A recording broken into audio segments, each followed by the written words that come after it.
Welcome back, Mosh Pit Podcast. We are here with Decades In at Goldfield in Sacramento, and I met these guys a couple weeks ago when they were playing with Reminiscence, and I know I didn't tell you guys yet, but when I filmed that 360 for you guys, I was just getting ready for Reminiscence with my equipment, and I heard you guys' sounds, and I was just like, what the fuck? And I just like ran up there. I was like, fuck it, I'm getting a 360. This shit slaps. Dude, hell yeah. And I was telling you that the recording sounded good. Like the microphone on whatever you was recording with sounded pretty fucking good. So yeah. I've been watching that. I'm like, everything sounds really crisp. Yep. So I have that tonight. So yeah. Fuck yeah. We're gonna pop it out. Yeah. Getting into everything. Last year you released an album called Grievances.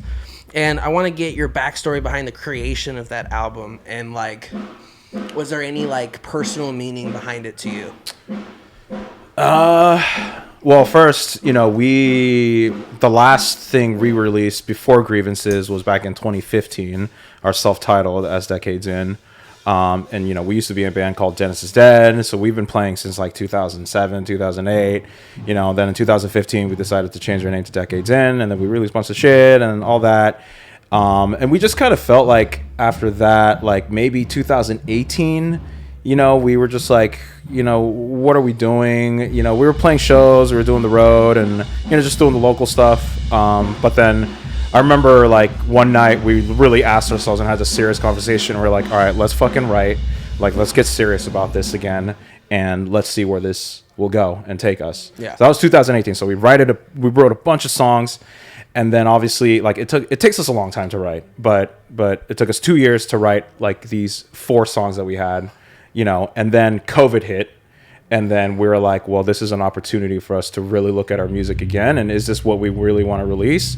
So we basically not necessarily drop everything, but we asked some folks to kind of put in their input, help some write some stuff. And then it just gave us this like rejuvenation of like heavier tone, more groovier songs. So it was like a 5 to 6 year process. And we kind of have COVID to thank for that. But I think Grievances, we kind of came up with it because it's like Grievances is like a list of grievances we have about our lives, the world. You're just angry, right? And you're just frustrated, and it's just kind of like mental stuff, hardships, and you're just being frustrated and just being angry. And I think that's really where like the theme of like the songs and the lyrics come from. Oh yeah, because like right after that show, I listened to Grievances. This was the first album I listened to, and I was just like, sweet. Well, I must say, like, we this is like, again, we've been a band for like 15 plus years, and this is the first time out of all those times where we're like satisfied as fuck with everything. Yeah. I think, and it really took us to like really take the time to write the songs, break it down, have someone else literally let it go, have someone else break it down for us, and then give us a new refresh thing, and then also invest the money to like mix it, master it with all these guys, and it's not cheap, as people in bands know, but we found the right people. We said this is the direction that we want to go, and our bass player Josh, he's the coach of this band, he does everything, and he led us through that whole entire process, and every time I listen to it, I'm very, very satisfied. So I'm thank you for listening to it. Yeah, it means a lot. Oh yeah, because I remember, I think I was sitting next to Jay, or standing next. I wasn't next to Jay. I was sitting next to Ryan from Titan, and I remember sitting on the sidelines, and I don't remember what song it was, but you just hit this like note, and just that breakdown, that drop, and I just remember I was just messing with my camera, and I just went, the fuck? Wait a minute. Wait. Hell yeah. Nice. I go to a lot of breakdown shows and like heavy shows, but like not that often. Like the first time I ever had it happen was Knock Loose, but like not that often do I like not really know a band and like listen to them, and I'm at a show and I'm just like, what the fuck? Damn. Who is this? Wait a minute. Well, we appreciate that. Yeah. Exactly.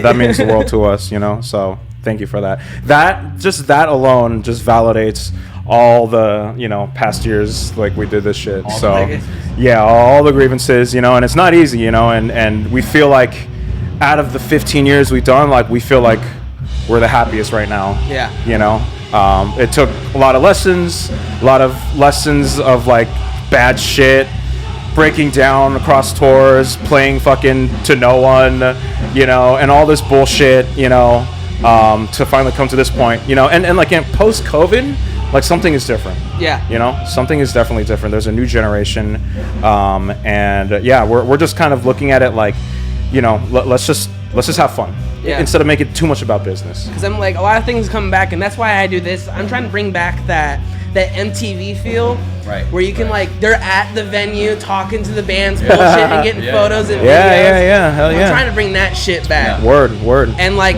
here was where it started. Actually, this venue. Yeah, it was Head PE. I filmed a 5-minute interview with Head PE in the parking lot, and I was just like, got it like 700 views after 2 hours, and I was just like, that was fun. Let me try it again. Did it again. Had more fucking fun with it. Okay, now start doing photo. Okay, cool. Now start doing videos and shit. Yeah, that's good. That's good. I mean, you know, it's a grind, right? As you know, like even setting all this shit up, like, you know, talking to all the bands, making sure that, you know, like they're in line with you, and then taking the photos. Like, it's a grind, but like as long as you know that you're having fun with it, and it just, you need that passion to put in the grind, right? Oh yeah. So, I can see that, yeah. If you don't have the passion, it's that willpower that you fucking need, that drive, that like, oh, I want to go do this. It's not like, oh, I got to write questions. Oh, I got to contact. And it feels like work, right? Yeah. That's not fun. Yeah. You want to do something that's going to be like, every time you do it, it's as exciting as the first time. Right. Absolutely. Getting into, back in 2022, you came back after a 3-year break. Tell me what happened there, and like why you guys like revived and everything and brought back this dope ass sound that I love. Adam? Well, I mean, COVID was when? 2019. 2019. Or like 2020, actually. Yeah. I mean, so like Daniel said, I mean, our writing process is long. I mean, we'll sit on the song for 6 months or more sometimes. And, you know, COVID kind of was a blessing in disguise for us because we weren't really doing much. Mm-hmm. And so all these bands were like, you know, they're creating space. You know, they're going out doing things and getting traction and like making moves in their market.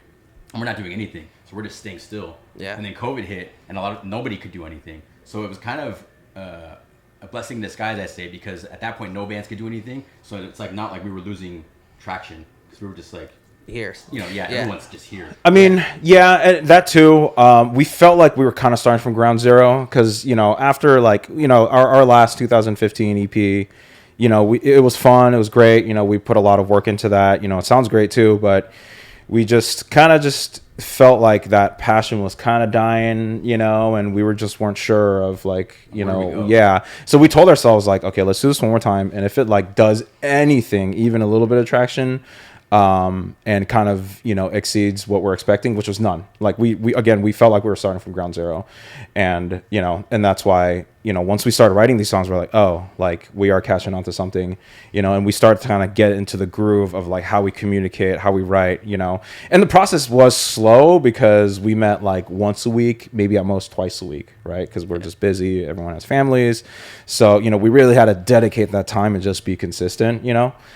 So really, it wasn't like a break. I mean, I guess it was unintentional, but really, we just wanted to focus on just writing. And once we did that, once we were able to just finally release songs, then we were like, all right, we're ready to start playing shows again. Yeah, because you have that. I can totally understand that. Is like to having material that you want to release, and you're not wanting to just be like force material. Yeah, you're trying to have material that you're like, okay, I want people to see this and push this out, because I get that 100% because my mind is 24/7 promo. Mm-hmm. Like how listening to like when bands go, oh, I want to do a 360, I go, okay, what song? Okay, I'm gonna listen to that song like 100 times before I'm like, all right, I need to be over here on this side of the stage at this time, this side of the stage at this time. And then like just making sure I can like, every time I do something like this with a band, I make sure that I give them the full experience. That photo, that video, that podcast, that time where they can bullshit and just be themselves, you know. So I totally get that, Al. You needed that, and I agree with that. 2020 brought I think the whole like Yeah, everyone, Right. like literally the Right. entire world. So I know it wasn't just us that kind Yeah. of had the same experience and used COVID to its advantage. Yeah. I mean, and other bands took COVID, took advantage of that differently. Like streaming live performances. Yeah. And then they, So, but then like after we released Grievances, which has been what, like over a year now, right? Yeah. It just feels like a rejuvenation. It feels like we're back in high school, again. Mm-hmm. It feels like what it felt like 15 years ago when we first started doing this, and there's like a hunger in like the scene is growing again. Metalcore isn't dying anymore. But I So feel like a lot of the bands too are more open, and like it's like a brotherhood. Yes. It is. It's like Yes. people are more supportive. Where I feel like before COVID, there was a lot of divide where bands like didn't really interact with each other, and it's kind of like if you're either in or out. And now everyone's trying to help each other out, and it's just like a lot. Everyone's in. Yeah. It's That's why pretty cool. I'm glad I got into this when I did, because this month's my 2-year anniversary with doing this, and like I've heard all the stories, but like doing it and starting off doing it in Sacramento with the support out here, I was so happy I did, because I had so many bands bring me in, help me out, help me push, and it was just like that's what I was happy that I joined when I did. And I think that speaks for the Sac scene, because we're from the Bay Area, so we're like 2 hours away, so it's almost like a different world out there. But we just always knew like Sac like always fucking went hard for the local scene. And this is we barely play here. The last time we played here was for Titan Fest, which was like a year ago. And then 2 weeks ago we played at Folsom, and here we are 2 weeks later playing here with Salt Wound. And we just know that every local band from Sac really thrives. So just to be here, it means the world to us. Just to be here, like we just know like people really support the local scene, and that's why I feel like Sac is super special. So I'm not surprised to hear like all the local bands supporting you and helping do your thing. Even like big bands that support the little ones. Like last night, I'm fucking up his name, but one of the guys from Deftones came and supported everybody here at For real? Yeah. The show last night? Yeah. What was that with Crown Magnetar? Yeah, and Oh, shit. and all that. He came out and supported and shit. It's like stuff like that. There You're you like, go. What the Yeah. fuck? Yeah. Like I remember when I was at the Folsom, that venue, first time I ever worked there, Tom and Baby J from Darko showed up to support, and it was like their like beginning of the venue, like right, like their second show at that venue. That's wild. Yeah. Yeah, and again, it's just the Sac scene, right? And that's how a lot of bands, Yep. grew up and really, blew off, just like Salt Wound's doing. So I think it just says a lot about the local scene here. So again, like we're just stoked to just be here. Yep. Yeah. Getting into a weekly segment I've been doing for a little bit. Story of the week. This one's story. They're laughing because I showed them the topic. The story of the week topic is first dates. So if you would like me, I can start, and you guys can so you guys can get like a sense of like how I do it. Okay. So my first date was I have like a weird one, but it's not really a date in a sense. It's more like a group date. But my main like first date was I took a girl ice skating, and then my big dinner plan was McDonald's. Hell yeah. Yo, McDonald's is expensive, bro. So Yeah. she should be lucky, dude. I was 16 years old. I was like, I got my car. I got a girl. I was like, what's the cheap date? Took her ice skating. I remember I was horrible at making first moves. And she was like, and I remember she looked at me and said, are you going to fucking kiss me yet? And I was like, I'm sorry. I didn't know if you wanted to. I was like hella fucking nervous. Damn. I remember I was like, would you like to go get some cheeseburgers? I mean, if she was willing to kiss you, then it doesn't matter. You could take her to McDonald's, whatever, dude. She was down. I ended up dating her for like 2 years, so I did something right. That's cute. I have two. So one is a more sweet one, and the other one is just making me look like an asshole. Not really an asshole, but you wanna share anything before I share? I only have one first date. I'm sure your first dates are a little more wild. No? Yeah, back in the 50s when... No, I'm just kidding. Shoot, man. My first date was... So I was in 8th grade, and I asked this girl to be my girlfriend before we even went on a date, and she said yes. And our first date was as boyfriend and girlfriend, but in 8th grade, I don't have a license. I can't drive. Right. Yeah. I don't have pegs on my bike. I can't, take her around or anything like that myself. So her mom and her mom's boyfriend took her and I to the movies, and they sat in the row behind us while we were sitting there watching the movie. So I'm like hella nervous. And then, movie's fine, whatever. Like I reach over, like, shy, but like she's my girlfriend.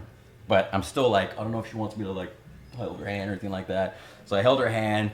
It was fine. Nothing crazy happened. And then afterward, they drop us off at my house, and she walks me to the front door, and her mom and boyfriend they're in the car in the driveway. But my front door, you can't see it from where they're parked.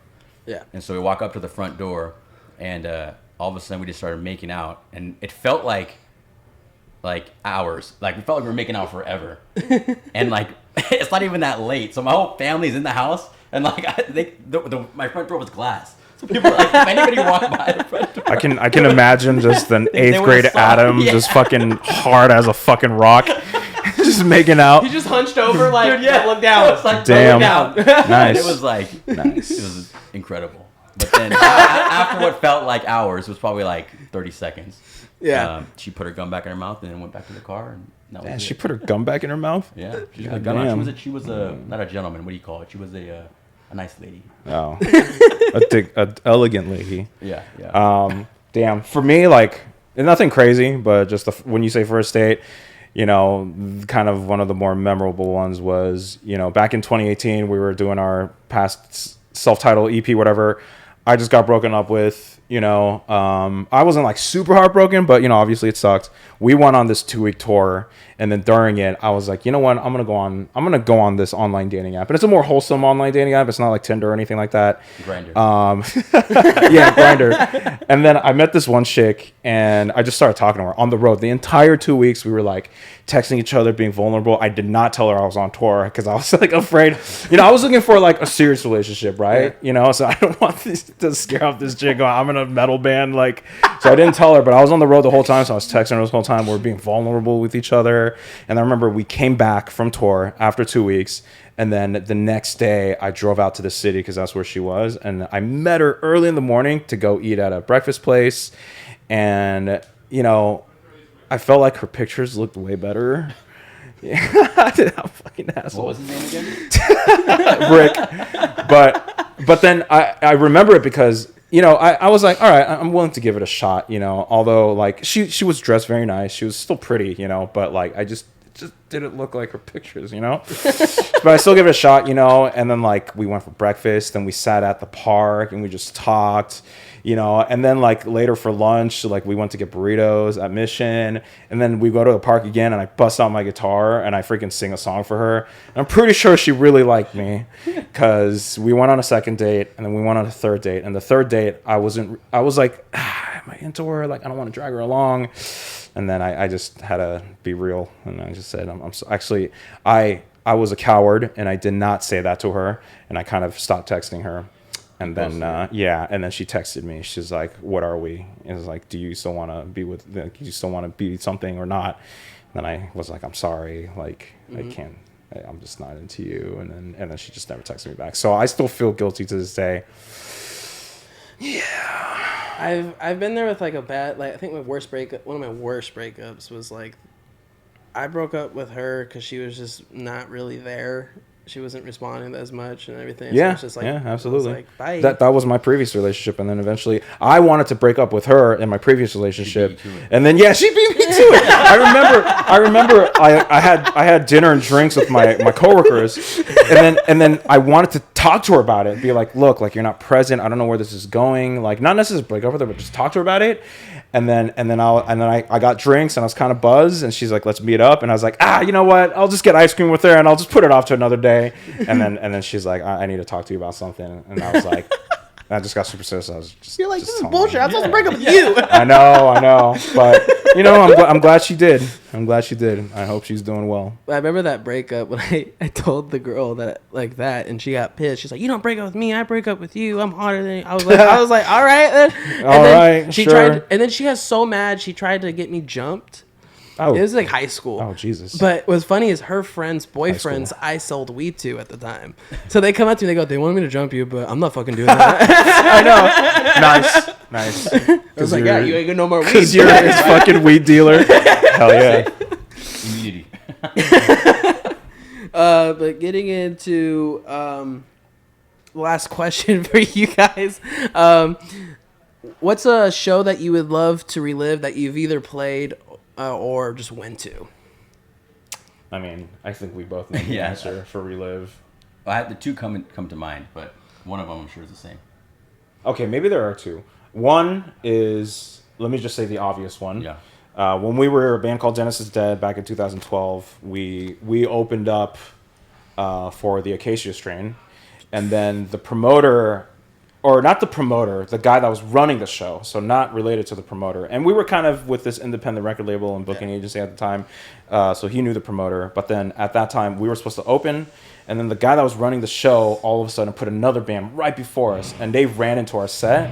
And then the Acacia Strain, I think it was the All-Stars tour or whatever, they were like, "You guys cannot go past this now." And we're like, "What the fuck?" Our gear was fucked, like, so we were fucked. And then we kind of told our booking agent, like, what happened. We weren't like complaining, we're just like, yeah, like it sucked because we got our set cut short and we just couldn't, finish our entire set. And then half the power on the stage went out. Yeah. So we played like 3 songs maybe, And then, I think the guy, our manager, told the promoter, and the promoter was like, "Look, I'm super sorry. Like, I'll make it up to you." You hear stuff like that all the time. Yeah. He was like, "I'll make it up to you." We're like, all right, it is what it is.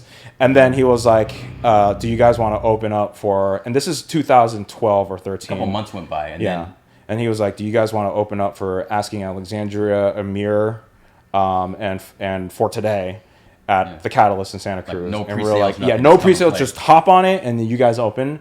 And that was crazy because, obviously we know who Asking Alexandria is, right? Yeah. And like all those bands, right? And we're just like, say less, right? And then, that show was like already packed. Was it the main room in the Catalyst? Yeah. Yes. Yes. So it was already packed, right? And it was already packed like before we were the opening band, right? No one knew we were playing, but it was packed. As soon as we got there, people were just cheering, and we just fucking played, and it was fucking amazing. Like, it was probably one of the largest crowds, the most legit shows we've ever played. We set up our merch, and like people like just bought merch like crazy. Like we made like $700, $800 that night, And it hasn't. We've never played a show like that ever again. So I mean, no, we played good shows, but like something like that was like the most legit. One of my favorite things out there by the Catalyst, if you go right around the corner, there is a Foster Freeze that's open till 3 in the... I was like wondering what you were going to talk about. Foster Freeze. Hey, yo, shout out Foster Freeze, though. Shout out Foster Freeze, sponsor the podcast. But it's like open till like 3 in the morning, and like when you do shows late shit, you're like, and you get out, there's not really much open, and then you see a Foster Freeze open, you're like, oh. Absolutely. You're like, oh, he's about to start some like music stuff real quick. Foster Freeze. What was the second show? I just want to know if it was the same one as. No, so my second one actually was one that we played pretty recently. It was for Halloween last year. We did because we've done house shows, growing up, whatever, and they're always tight. But we played a house show in Salinas last October. Halloween night and a full moon. Yeah. And we played outside, free show. No one gave a fuck. Yeah. And it was packed. But it was fucking packed, and it was just so much fun. George Washington was there. Our drummer dressed up as George Washington, and then he started moshing, and then he said George Washington. Again, Salinas, Salinas was one of the first scenes where we started like really like we're like, oh, kids are showing up and kids are fucking hungry. So we love Salinas, and Salinas always shows up for the local scene too. So that was definitely a memorable. Yeah. But I mean, like 90% of the people there were decked out in costume, so it was fucking. It was just awesome. A wild ass night, a backyard, and like a judge, and then the Burger King employee. Actually, the Burger King guy wasn't a costume. Oh that wasn't a. He just came I've been to a Halloween show at the Whiskey A Go Go, And I remember the headliners, them Evils, they dressed up as Powder Puff Girls. It was Nice. all guys dressed up as Powder Hot. Puff Girls and everything. And then like one of them dressed up as Ghosts, and then the other one dressed up as Rocky Picture Horror Show. And it was just the whiskey. the Halloween shows hit different Yeah, when they everybody's do. dressed They do. up. They I will do. say though, also Halloween, maybe 6 years ago, was one of the worst shows we ever played. We were in Texas. We had a show on Halloween night at this bar.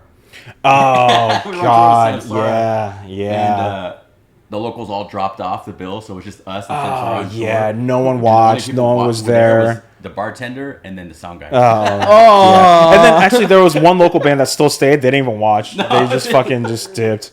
Yeah. Yeah. Well, thanks for that reminder. And then that was like, again, that was like 2018, like the dying metalcore days, you know, where we're just like, man, what are we doing here? You know? Yeah. So, but Yeah. damn, the grind. But yeah. Well, thank you guys so much. I want to give you this time to promote any music shows. This will be coming out mid-December. So Yeah, I mean, this is actually our last show here with Salt Wound at the year. Goldfield. Yeah, wait, what did I say? It's not our last show ever, just of the year. Oh, yeah, last show of the year. Last show of the year. We do have a show coming in February. I don't know the details of that. But after this, like, we're just gonna, we have songs that have been brewing for like 6-7 months, you know? Mm-hmm. So we got to go back, start doing all that stuff. So I think 2025, decades in, we're gonna come up with new shit. Hopefully that's the goal. Yeah, we just want to write aggressive shit that moves crowds, you know what I mean? Yeah. Moves people. Yeah. And luckily, some of the songs we put on Grievances did that. Oh, Yeah. Now we're like Kind of inspired formula, yeah. to just be more just stupid with our music, just stupid heavy, like 2-steps breakdowns. Like, you know, we were so focused on like, you know, the melodic part of it. And, you know, back when we, you know, did the self-titled, this time it's just like breakdowns, you know, and like fucking 2-step, like let's just have fun. Yeah. So that's kind of where we're headed. I know it's super cliche to say, but it does feel like the heaviest stuff that we've even come out with in the past 15 years. So, yeah, Instagram, Spotify, you know what it is. Get those numbies. Get those numbies. Yeah, listen to everything right here down below in the link. All the links will be right here, right down here. And if you went to the end, there'll be like a clip somewhere over here to their YouTube and everything. Listen to all their music. Something right here, right in front of you. It's right there. Right here. But check them out. Listen to it. If you listen to it once, listen to it again. But we'll catch you next week, Mosh Pit. Later. Thank you.